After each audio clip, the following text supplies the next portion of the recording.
शिव जी बोले, हे देवी, तुम भक्तों के लिए सुलभ हो और समस्त कर्मों का विधान करने वाली हो। कलयुग में कामनाओं की सिद्ध हेतु यदि कोई उपाय हो तो उसे अपनी वाणी द्वारा संयुक्त रूप से व्यक्त करो।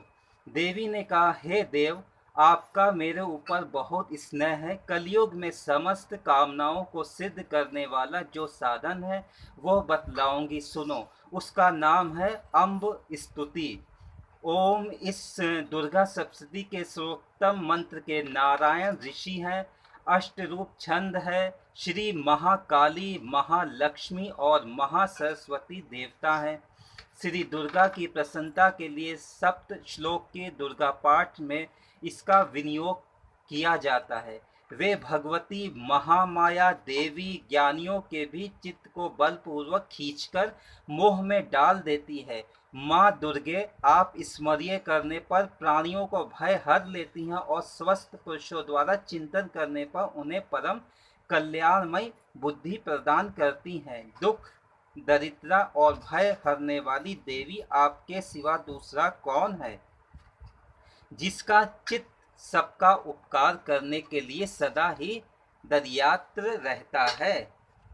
नारायणी, तुम सब प्रकार का मंगल प्रदान करने वाली मंगलमयी हो। कल्याणदायिनी शिवा हो। सब पुरुषार्थ को सिद्ध करने वाली शरणागत वत्सल तीन नेत्रों वाली एवं गौरी हो। तुम्हें नमस्कार है।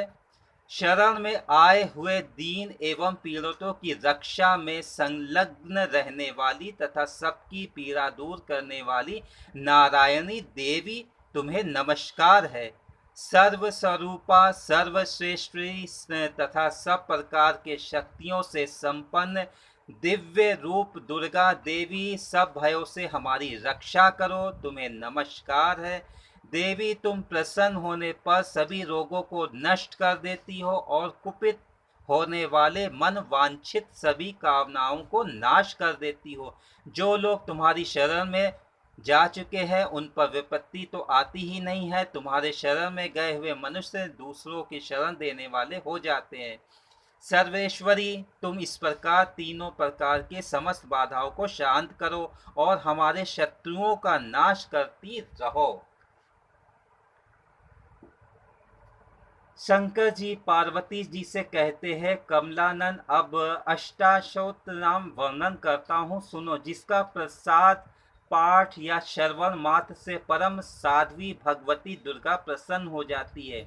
ओम सती साध्वी भव प्रीता भगवती शिव प्रीति रखने वाली भवानी भवमोचनी, संसार बंधन से मुक्त करने वाली आर्या दुर्गा जया, आधा त्रिनेत्रा शूल धारणी, पिनाक धारणी, चित्रा चंद्र घंटा, प्रचंड स्वर से स्वर घंटा करने वाली महातपा तपस्विनी, तपस्या करने वाली मन वांछित शक्ति, बुद्धि शक्ति, अहंकार अहंकार आश्रम, चित्रोपाचिता चिति चेतना, सर्वमंत्रमय सत्या, सत्य स्वरूपिणी, सत्यानंद स्वरूपिणी, अनंता, जिनके स्वरूप का कहीं अंत नहीं है। भावनी, सबका उत्पन्न करने वाली, भाव्या, भावना एवं ध्यान करने वाली, भव्या, कल्याण रूपी, अभव्या, जिससे बढ़कर भव्य कहीं नहीं है, सदा गति, शांभवी, शवप्रिया, देव माता, चिंता, रत्न प्रिया, सर्व विद्या, दक्ष कन्या, दक्ष यज्ञ विनाशनी, अपर्णा, तपस्या के समान पत्ते को भी ना खाने वाली, अनेक वर्णा अनेक रंगों वाली, पाटला, लाल रंग वाली, पाटलावती, गुलाब के फूल या लाल फूल धारण करने वाली, पटम्बरी धाना, रेशमई वस्त्र पहनने वाली, कलम जीरो जरनी, मधुर ध्वनि करने वाली, मंजिरे को धारण करके प्रसन्न रहने वाली, अमया विक्रमा, असीम प्रकामा करने वाली, क्रूरा दैत्यों को प्रति कठोर सुंदरी सुर सुंदरी वन दुर्गा मातांगनी मतंग मुनि पूजिता ब्रह्मणी महेश्वरी ऐन्द्री कौमारी वैष्णी चामुंडा वाराही लक्ष्मी पुरुषाकृति विमला उत्कर्षणी ज्ञान क्रिया नित्या बुद्धिता बहुला बहुला प्रेमा सर्ववाहन वाहना निशुंभ शुंभ हननी महिषासुर मर्दनी मधुकैटभ हत्री चंड मुंड विनाशिनी सर्वासुर विनाशा सर्वदानव घातनी सर्वशस्तिमय सत्या सर्वशस्त्र धारणी अनेक शस्त्र हस्तता अनेक शस्त्र धारणी कौमारी एक कन्या कैश्वरी युवती यति अपौरा पौरा वृद्ध माता बलप्रौदा महोदरी मुक्त केशी घोर रूपा महाबला अग्नि ज्वाला रौद्रमुखी कालरात्रि तपस्वनी नारायणी भद्रकाली विष्णु माया जलोदरी शैवदूती कराली अनंता विनाश रहिता परमेश्वरी कात्यायनी सावित्री प्रत्यक्षा ब्रह्मवादिनी देवी पार्वती जो प्रतिदिन दुर्गा जी के इस अष्टोत्तर नाम का पाठ करता उसके लिए तीनों लोकों में कुछ भी असाध्य नहीं है।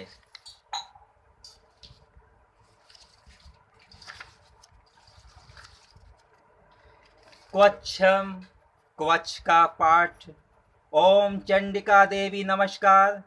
मार्कंडेय जी कहते हैं, पितामह जो इस संसार में परम गोपनीय है तथा मनुष्यों को सब प्रकार से रक्षा करता है और जो अब तक अपने दूसरे किसी के समान प्रकट नहीं किया है, ऐसा कोई साधन मुझे बताइए। ब्रह्मा जी बोले, ब्रह्मान ऐसा साधन तो एक देवी का कवच ही है, देवी का एक कवच ही है जो गोपनीय से भी परम गोपनीय पवित्र तथा संपूर्ण प्राणियों को उपकार करने वाला है। महामनि उस श्रवण को करे।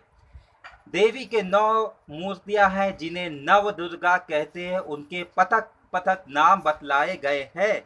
प्रथम नाम शैलपुत्री है, दूसरी मूर्ति का नाम ब्रह्मचारिणी है, तीसरी स्वरूप चंद्र घंटिका का नाम से प्रसिद्ध है, चौथी मूर्ति का कुष्मांडा कहते हैं, पांचवी दुर्गा का नाम स्कंद माता है, देवी के छठे रूप को कात्यायनी कहते हैं, सातवीं कालरात्रि और आठवां स्वरूप महागौरी नाम से प्रसिद्ध है, नवी दुर्गा का नाम सिद्धदात्री है। ये सब सर्वज्ञ महात्मा वेद भगवान के द्वारा प्रतिपादित हुई है।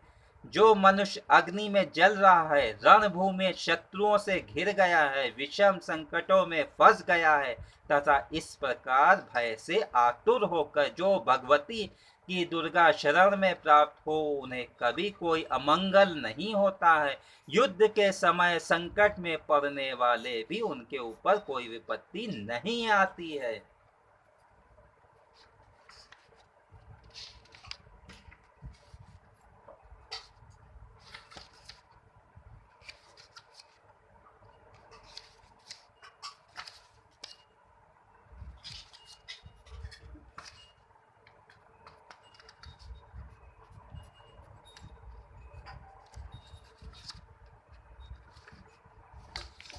कीलकम।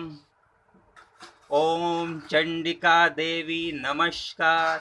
मार्कंडेय जी कहते हैं, विशुद्ध ज्ञान ही जिनका शरीर है, तीनों वेद ही जिनके 3 दिव्य नेत्र है, जो कल्याण प्राप्ति हेतु तथा अपने मस्तक पर अर्धचंद्र का मुकुट धारण करते हैं, उन भगवान शिव को नमस्कार। मंत्रों का जो अभिकीलक है, अर्थात मंत्रों को सिद्ध में विघ्न उपस्थित करने वाले शाप रूपी कीलक का जो निवारण करने वाला, उसे सप्त रूप संपूर्ण से जानना चाहिए और उसकी उपासना करनी चाहिए। यद्यपि सप्तशती के अतिरिक्त अन्य मंत्रों में जब भी निरंतर लगा रहता है, वो भी कल्याण भागी होता है, जिसके भी उच्चाटन आदि सिद्ध कर्म तथा भी समस्त दुर्लभ वस्तुओं की प्राप्ति हो जाती, तथा जो अन्य मंत्रों का जप ना करके केवल इस सप्तशती नामक स्तोत्र से देवी की स्तुति करते हैं, उन्हें स्तुति मात्र से ही सच्चिदानंद स्वरूपिणी देवी सिद्ध हो जाती है। उन्हें अपने कार्य को सिद्ध करने के लिए मंत्र, औषधि तथा किसी साधन के उपयोग की आवश्यकता नहीं रहती है। बिना जप के ही उच्चाटन आदि समस्त अभिचारक कर्म सिद्ध हो जाते हैं। इतना ही नहीं, उनकी संपूर्ण अविशिष्ट वस्तुएं भी सिद्ध होती है। लोगों के मन में ये शंका रहती है कि केवल सप्तशती का उपासना अथवा सप्तशती को छोड़कर अंध मंत्रों का उपासना से भी समान स्वरूप सब सिद्ध किए जाते हैं। तब इनमें श्रेष्ठ कौन सा साधन है? लोगों को इस शंका को सामने रखकर भगवान शंकर ने अपने पास आए हुए जिज्ञासुओं को समझाया कि ये सप्तशती नामक संपूर्ण स्रोत ही सर्वश्रेष्ठ एवं कल्याणमय है। तदंतर भगवती चंडिका के सप्तशती नामक स्रोत का महादेव जी ने गुप्त कर दिया है। सप्तशती पाठ से जो पुण्य प्राप्त होता है उसको कभी समाप्ति नहीं होती है, किंतु अन्य मंत्रों और जप जन्य पुण्य की समाप्ति हो जाती है। अथवा भगवान शिव अन्य मंत्रों की अपेक्षा जो सप्तशती का श्रेष्ठता का निर्णय करते हैं उसे यथार्थ ही जानना चाहिए। अन्य मंत्रों को जप करने वाला पुरुष भी यदि सप्तशती के स्रोत और जप का अनुष्ठान कर ले, जो वो संपूर्ण पूर्ण से कल्याण का भागी होता है, उसमें तनिक भी संदेह नहीं है। जो साधक कृष्ण पक्ष की चतुर्थी अथवा अष्टमी के अग्रचित होकर भगवती की सेवा में सर्वस्व समर्पित कर देता है, फिर उसे प्रसाद रूप ग्रहण करता है, उसी पर भगवती प्रसन्न होती है अथवा उनको प्रसन्नता नहीं प्राप्त होती है। इस प्रकार सिद्धि के प्रतिबंध के रूप में कील के द्वारा महादेव जी इस स्रोत को कीलित कर रखा है, जो पूर्व रीति से निष्कीलिन करके इस सप्तशती स्रोत का प्रतिदिन स्पष्ट उच्चारण पूर्वक पाठ करता है, वो मनुष्य सिद्ध हो जाता है, वो देवी का पार्षद होता है, वही गंधर्व भी होता है। सर्वस्व विचलित रहने पर इस संसार में उसी कहीं भी भय नहीं रहता है, वो अमृत्यु वश में नहीं पाता है तथा देह त्यागने के अंतराल मोक्ष को प्राप्त कर लेता है। अतः कीलन को जानकर उसका परिहार करके ही सप्तशती का पाठ करे। जो ऐसा नहीं करता उसका नाश हो जाता है। इसीलिए कील का और निष्कीलन का ज्ञान प्राप्त करने पर ये स्रोत निर्दोष होता है और विद्वान पुरुष इसे निर्दोष स्रोत का ही पाठ आरंभ करते हैं।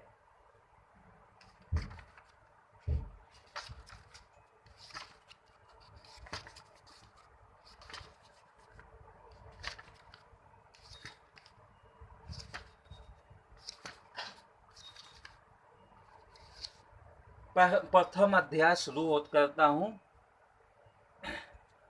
प्रथम चरित्र के ब्रह्मा ऋषि, महाकाली देवता, गायत्री, छंद, नंदा, शक्ति, रक्त, दंडिका, बीज, अग्नि तत्व और ऋग्वेद स्वरूप श्री महाकाली देवता को प्रसन्न के लिए प्रथम चरित्र के जप में विनियोग किया जाता है।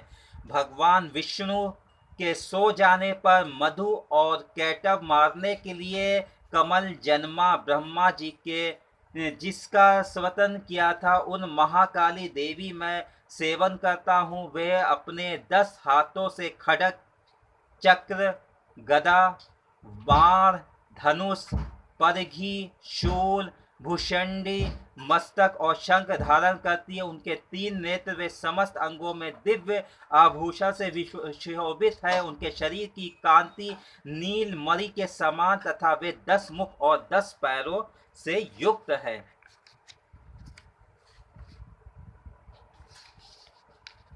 मार्कंडे जी बोलते हैं, सूर्य के पुत्र सर्वरीय जो 8वें मुनि कहे जाते, उनकी उत्पत्ति की कथा विस्तार पूर्वक कहता हूँ, सुनो। सूर्य कुमार महाभाग स्वर्ण भगवती महामाया के अनुग्रह से जिस प्रकार महावंतर के स्वामी नामक एक राजा थे, जो चैत्र वंश में उत्पन्न हुए थे, उनका समस्त भूमंडल अधिकार था। वे प्रजा को अपने औरस पुत्रों की भांति धर्म पूर्वक पालन करते हैं। जो भी उस समय कील विध्वंस नामक क्षत्रिय उनके शत्रु हो गए थे, राजा सूरत के दंड नीति बड़ी प्रबल थी। उनका शत्रुओं के साथ संग्राम हुआ।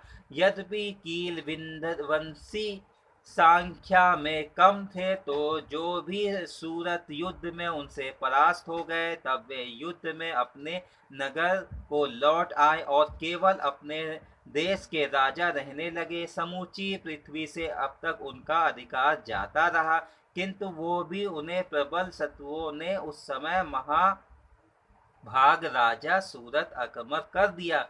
राजा का बल क्षीण हो जाता, इसीलिए उनके दुष्ट बलवान एवं दुर्वात्म मंत्रियों ने वहां उनके राजाओं में राजकीय सेना और खजाने का हथियार लिया। सूरत का प्रभुत्व खत्म नष्ट हो चुका था, इसीलिए वे शिकार खेलने के लिए के बहाने घोड़े पर सवार होकर वहां से अकेले ही एक घने जंगल में गए। वहां उन्होंने विप्र वर मेधा मनुष्य मुनि आश्रम देखा, जो कितने ही हिंसक जीव अपने स्वाभाविक हिंसाव्रत छोड़कर परम शांतिपूर्ण भाव से रहते थे। मुनि के बहुत से शिष्य उस वन की शोभा बढ़ा रहे थे। वहां जाने पर मुनि को उनका सत्कार किया और वे उन मुनि श्रेष्ठ के आश्रम पर इधर उधर विचरित करते हुए कुछ काल तक रहे। फिर ममता से उत्कर्षित होकर वहां से इस प्रकार चिंता करने लगे, पूर्व काल में पूर्वजों ने जिसकी पालन किया था, वही नगर आज मुझसे रहित है। पता नहीं मेरे दुराचार भूतगण उसके धर्म पूर्वक रक्षा करते हैं या नहीं। जो सदा मद की वर्षा करने वाले और शूरवीर था, वो मेरा प्रधान हाथी अब शत्रुओं के अधीन होकर न जाने किन भागों को भोगता है। जो लोग मेरी कृपा धन और भोजन पाने से सदा मेरे पीछे पीछे चलते थे, वे निश्चय ही अब दूसरे राजाओं के अनुसरण करते होंगे, अतः अब भय लोगों के द्वारा सदा खर्च कर रहते होंगे। कारण अत्यंत कष्ट से जमा किया हुआ है, मेरा वो खजाना खाली हो जाएगा। ये तथा और भी कई बातें राजा सूरत निरंतर सोचते रहते थे। एक दिन उन्होंने वहीं विप्रवर मेधा के आश्रम के निकट एक वैश्य को देखा और उससे कहा, भाई तुम कौन हो? यहाँ तुम्हारे आने का क्या कारण है? तुम क्यों शोकाग्रस्त और अनमन से दिखाई देते हो? राजा सूरत का ये प्रेम पूर्वक कहा हुआ वचन सुनकर वैश्य ने विनती भाव से उन्हें प्रणाम करके कहा। वैश्य बोला, राजन, मैं धनिया के कुल में उत्पन्न एक वैश्य हूँ, मेरा नाम समाधि है। मेरे दुष्ट स्त्री पुत्रों ने धन के लोभ में मुझे घर से बाहर निकाल दिया है। मैं उस समय धन, स्त्री और पुत्रों से वंचित हूँ। मेरा विश्वसनीय बंधुओं ने मेरा धन लेकर मुझे दूर कर दिया, इसीलिए मैं दुखी होकर मैं वन में चला आया हूँ। यहाँ रहकर मैं इस बात का नहीं जानता हूँ कि मेरे पुत्रों की, स्त्री की और स्वजनों की कुशल है या नहीं। इस समय घर में कुशलता रहती है अथवा कोई कष्ट है? वे मेरे पुत्र कैसे हैं? क्या वे सदाचारी हैं अथवा दुराचारी हो गए? राजा ने पूछा, जिन लोभी स्त्री पुत्र आदि ने धन के कारण तुम्हें घर से निकाल दिया, उनके प्रति तुम्हारे चित्त में इतना स्नेह बंधन क्यों है? वैश्य बोला, आप मेरे विषय में जैसी बातें कहते हैं वो सब ठीक है, किंतु क्या करूं, मेरा मन निष्ठुर नहीं धारण करता है। जिन्होंने धन के लाभ में पढ़कर पिता का प्रति स्नेह, पति के प्रति प्रेम तथा आत्मीय जनों के प्रति अनुराग को तिलांजलि दे दी है, मुझे घर से निकाल दिया है, उन्हीं के प्रति मेरे हृदय में इतना स्नेह है। महामते गुणहीन बंधुओं के प्रति जो भी मेरा चित्त इस प्रकार प्रेमग्न हो रहा है कि ये क्या है, इस बात को जानकर भी नहीं जान पाता, उनके लिए मैं लंबी सांसें ले रहा हूँ। मेरे हृदय में अत्यंत दुखित हो रहा है। उन लोगों से प्रेम सर्वदा अभाग है जो उनके प्रति जो मेरा मन निष्ठुर हो रहा है। पता नहीं उनके लिए मैं क्या करूँ। मार्कंडे जी कहते हैं, ब्रह्मा निरंतर राजाओं में श्रेष्ठ।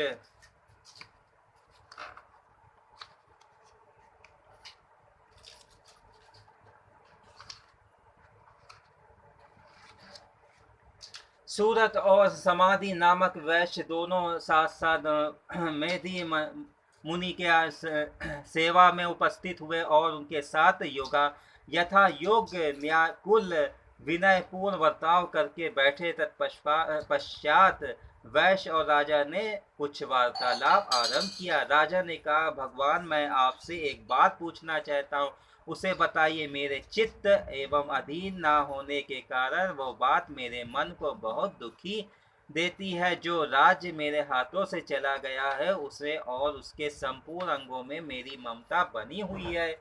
मुनि श्रेष्ठ, ये जानते हुए भी वो सब मेरा नहीं है। अज्ञानी की भांति मुझे उनके लिए दुख होता है। ये क्या है? इधर ये वैश्य भी घर से अपमानित होकर आया है। इसके पुत्र, स्त्री और भृत्यों ने इसे छोड़ दिया है। स्वजनों ने इसका परित्याग कर दिया। जो भी ये उनके प्रति अत्यंत हृदय हार्दिक स्नेह रखता है। इस प्रकार यह तथा मैं दोनों ही बहुत दुखी है, जिससे प्रत्यक्ष दोष देखा गया है। इस विषय के लिए मैं हमारे मन में ममता जनित आकर्षण पैदा हो रहा है। महाभाग, हम दोनों समझदार है, तो हम जो मोह पैदा करता है ये क्या है? विवेक शून्य पुरुष की भांति मुझ में और में मूर्ता प्रत्यक्ष दिखाई देती है। ऋषि बोले, महाभाग, विषय मार्ग का ज्ञान सब जीवों का ज्ञान है। इसी प्रकार विषय में सबके लिए अलग अलग।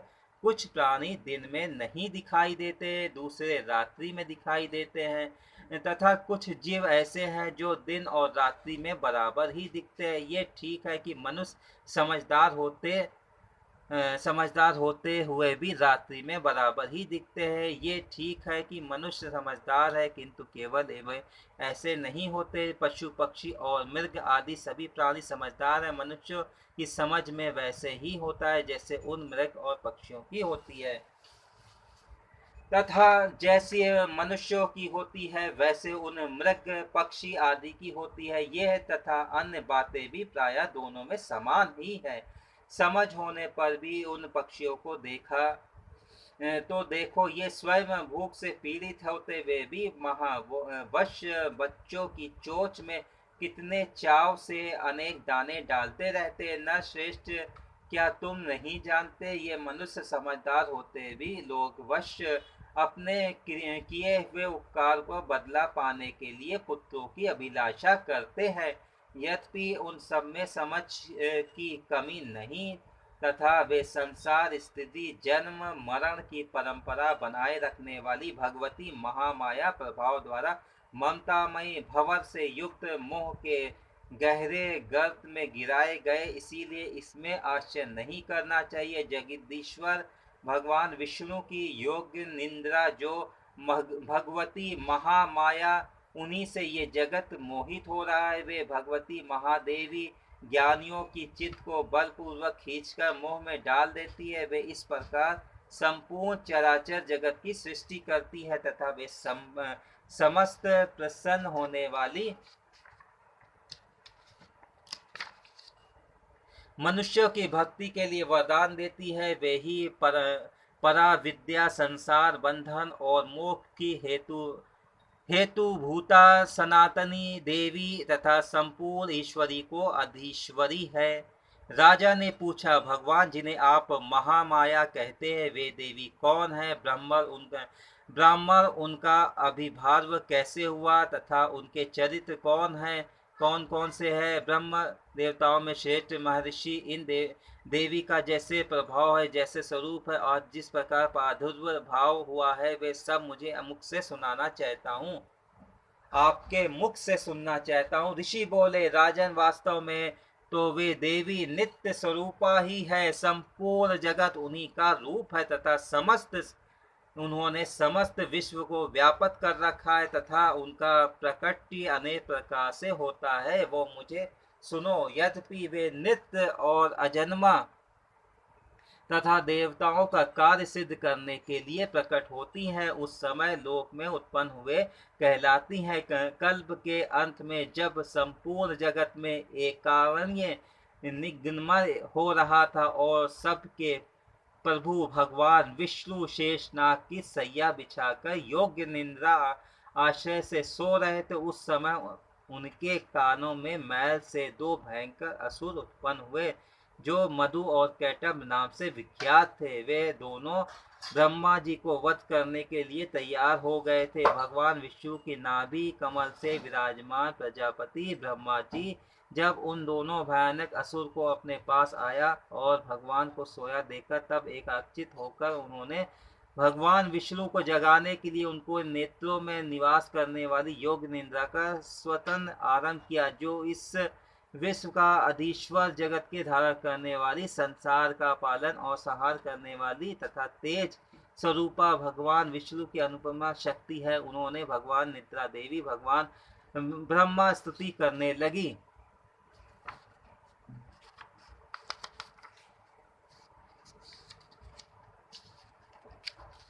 ब्रह्मा जी ने कहा, देवी तुम्ही स्वदा और तुम्ही वष्टकार हो। स्वर भी तुम्हारे ही स्वरूप है। तुम्ही जीवनदायिनी सुधा हो, नित्य अक्षर प्रभाव में आकर उपकार मगर उन तीन मात्राओं के रूप में तुम्ही स्थित हो तथा तीन मात्राओं के अतिरिक्त जो ब्रह्मा नित्य अर्ध मात्रा है, जिसका विशेष स्वरूप उच्चारण नहीं किया जा सकता, वो भी तुम ही हो। देवी तुम संध्या, सावित्री तथा परम जननी हो। देवी तुम इसी विश्व ब्रह्मांड की धारण करती हो। तुम्हें इस जगत का सृष्टि होता है, तुम ही इस पालन होती हो और तुम्हें कल्प के अंत में सबको अपना ग्रास बना लेती हो। जगमय देवी, इस जगत की उत्पत्ति के समय तुम सृष्ट रूपा हो, पालन काल में स्थिति रूपा हो तथा कल्पांत के समय संहार रूप धारण करने वाली हो।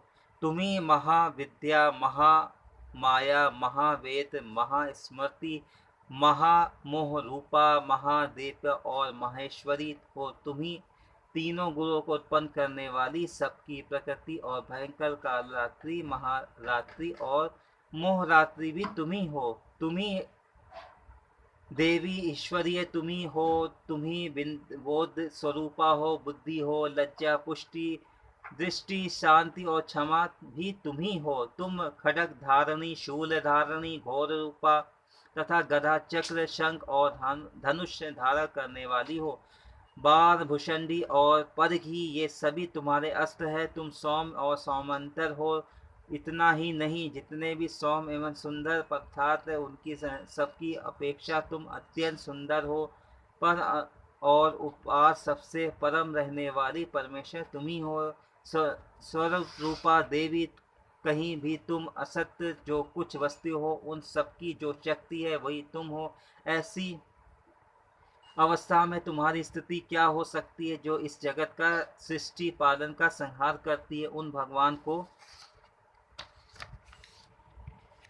जब तुम निद्रा के अधीन कर दिया था, तब तुम्हारी स्तुति करने पर ये कौन समर्थ हो सकता है। मुझको भगवान शंकर की तथा भगवान विष्णु को तुमने ही शरीर धारण किया था, अतः तुम्हारी स्तुति करके शक्ति किसी में। देवी तुम जो अपने इन उदार प्रभाव से ही प्रशासित हो, ये जो दोनों दुर्गित असुर मधु और कैटभ, इन मोह में डाल दो और जगदीश्वर भगवान विष्णु को शीघ्र ही जगा दो। साथ ही इनके भीतर दोनों महान असुरों को मार डालने की बुद्धि उत्पन्न कर दो। ऋषि कहते हैं, राजन तुम ब्रह्मा जी से मधु और कैटभ को मारने के लिए उद्देश्य से भगवान विष्णु को जगाने के लिए तमोगुण अष्टि शास्त्री देवी योग्य निद्रा इस प्रकार स्थिति की, जब वे भगवान के नेत्र, मुख, नासिका का, बाहु, हृदय और वक्ष स्थल से निकलकर अष्ट जन्म ब्रह्मा जी के दृष्टि के समक्ष खड़े हो गए। योग्य निद्रा मुक्ति होने पर जगत के स्वामी भगवान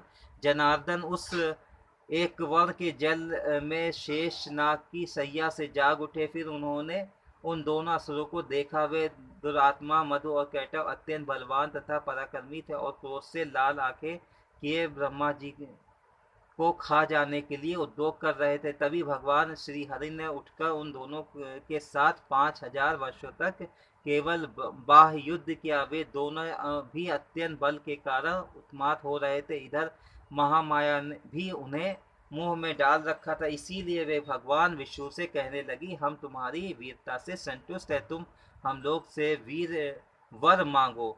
श्री भगवान बोले, यदि तुम दोनों मुझ पर प्रसन्न हो तो हम मेरे मेरे हाथ मारे जाओ, बस इतना सा ही मैंने वर मांगा है, ये तुम्हारे किसी वर से क्या लेना। ऋषि कहते हैं, इस प्रकार धोखे में आ जाने पर जब उन्होंने संपूर्ण जगत में जल ही जल देखा, तब कमला ने भगवान से कहा, जहाँ पृथ्वी जल में डूबी हो ना हो, जहाँ सूखा स्थान हो वहाँ हमारा वध करो। ऋषि कहते हैं, तब तथा अस्तु कहकर शंख चक्र और गदा धारण करने वाले भगवान ने उन दोनों के मस्तक पर अपनी जांघ रखकर चक्र से काट डाले। इस प्रकार ये देवी महामय ब्रह्मा जी की स्तुति करने पर स्वयं प्रकट हुई थी। अब पुनः तुम इस प्रभाव का वर्णन करता सुनो। इस प्रकार श्री मार्कंडेय सर्वाधिक मनंत कथा के अंतर्गत देवी महात्म मधुकैटभ नामक पहला अध्याय पूरा हुआ, संपन्न होता है।